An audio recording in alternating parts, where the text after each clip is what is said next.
بسم الله. الحمد لله رب العالمين، والصلاة والسلام على رسول الله صلى الله عليه وعلى آله وصحبه أجمعين. أما بعد، السلام عليكم ورحمة الله وبركاته. maanta waxaan rabaa wax yar inaan ka sheegno wacdi iyo waano iyo warbixin yar oo kooban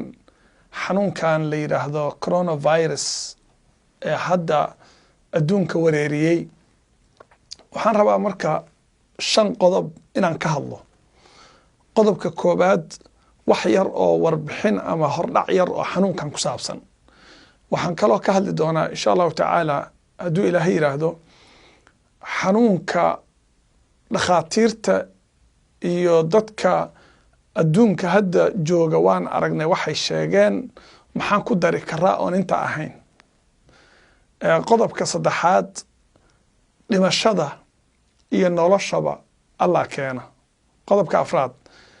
xanuunka saan oo kala ah hadduu dhaco maxay dadka bini aadamka ah la gudboon inay sameeyaan. horta xanuunkan la yiraahdo coronavirus maanta aan hadlayno waxaa la yiri dad aad u badan baa u dhintay 118,000 oo qof buu ilaa hadda ku dhacay sida warbixinada ugu dambeeyay ay sheegayaan. ilaa 4,000 oo qofna waa u dhinteen. waa sida officialka ee la faafiyey. xanuunkan saad ogtihiin bishii 12 sanadkii 2019 ayuu wuxuu ka soo bilowday wadanka Shiinaha buu ka soo bilowday. wuuna faafay hadda saad u jeedaan.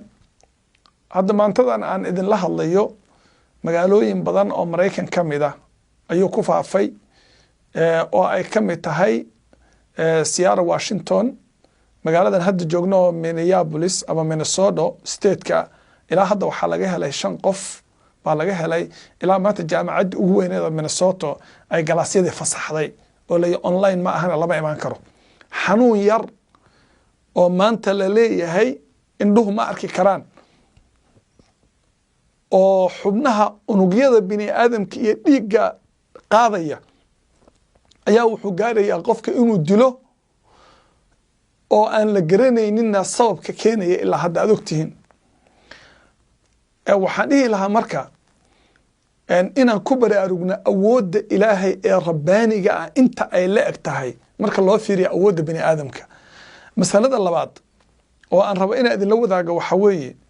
markay masaa'ibtan oo kala dhacaan Allah tabaaraka wa tacaala waxaa la rabaa oo uu nagu baraarujinayaa oo la rabaa inaan fahanno in addoommada la rabo inay Allah u laabtaan tabaaraka wa tacaala oo ay ka laabtaan waxyaabaha ay ku jiraan. Allah wuxuu leeyahay wamaa nursilu bil aayaati ilaa takhwiifa. aayadaha waxaan u soo diraa iyo mucjisooyinka awoodeenna tusaya inaan dadka ku cabsi gelinno oo ay ku waana qaataan. mas'alada kale oo u baahan inaan fahanno waxa weeye alle ayaa abuura dhimashada iyo noloshaba. alle wuxuu leeyahay tabaaraka alladii biyadihi almulku wa huwa calaa kulli shayin qadiir الذي خلق الموت والحياة ليبلوكم أيكم أحسن عملا. marka haddaan nahay muslimiin haddaan nahay waxaa la rabaa inaan ku baraarugno oon fahanno geerida iyo noloshaba Allah abuuray. qof aan Allah u qorin ma dhinto, qof aan Allah u qorinna ma noolaado. bini aadamka dhanna waxaa la rabaa masalada inay fahmaan. masalada kale oo loo baahan yahay inaan fahanno waxa weeye waxyaabaha cudurrada waaweyn ee saan oo kale ah markay adduunka ka dhacayaan sababka ugu weyn oo keena waa bini aadamka ficilkiisa iyo dunuubtiisa natiijo ka dhalatay. maanta waxa adduunka jiro dulmi iyo xadgudub iyo kufsad iyo zino iyo liwaad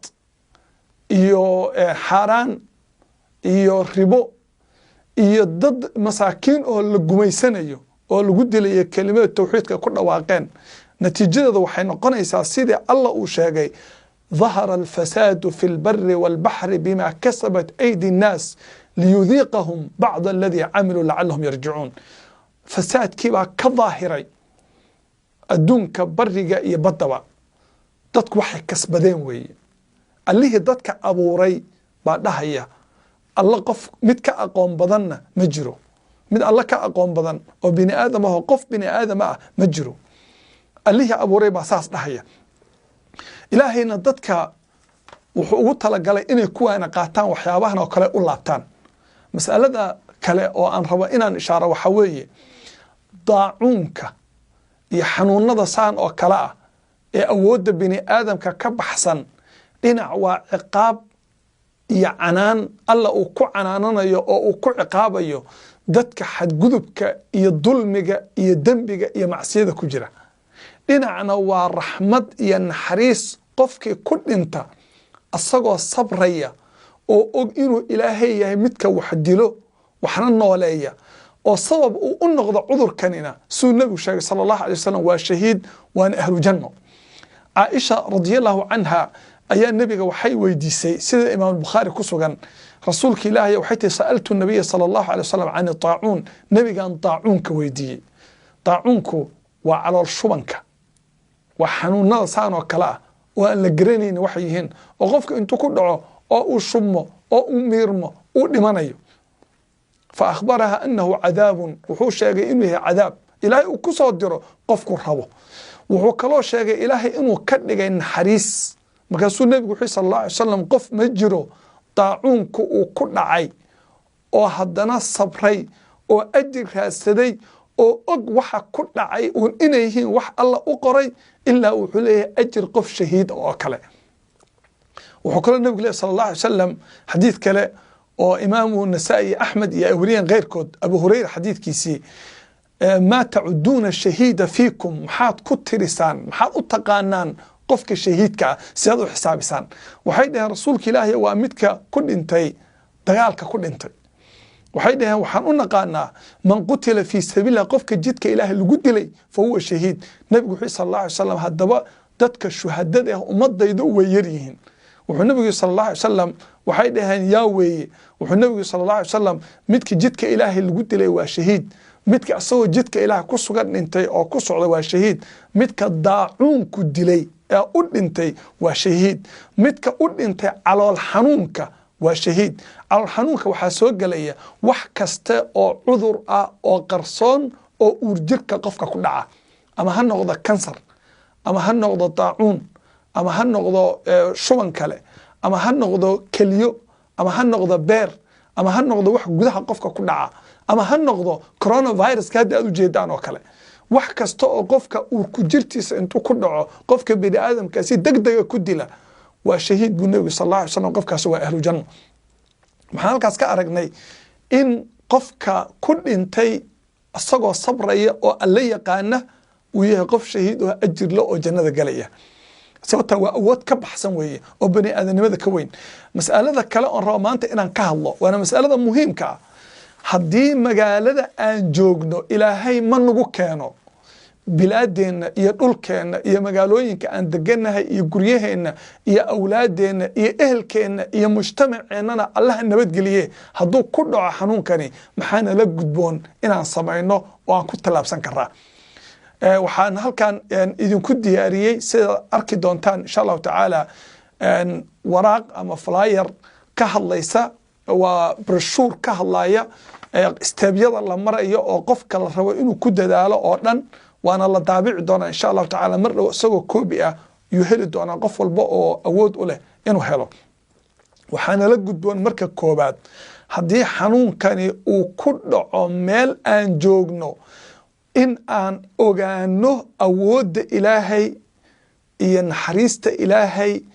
iyo qofkii alle uu huwiyo daryeelkiisa iyo naxariistiisa qof kala hoos bixi kara iyo cudur kala hoos bixi kara inuusan midna jirin sidii nabiga saalixa oo nabi ilaahi yacquub uu yiri fallahu khayrun xaafidan wa huwa arhamur rahimin allah asaga mid wax xifdiya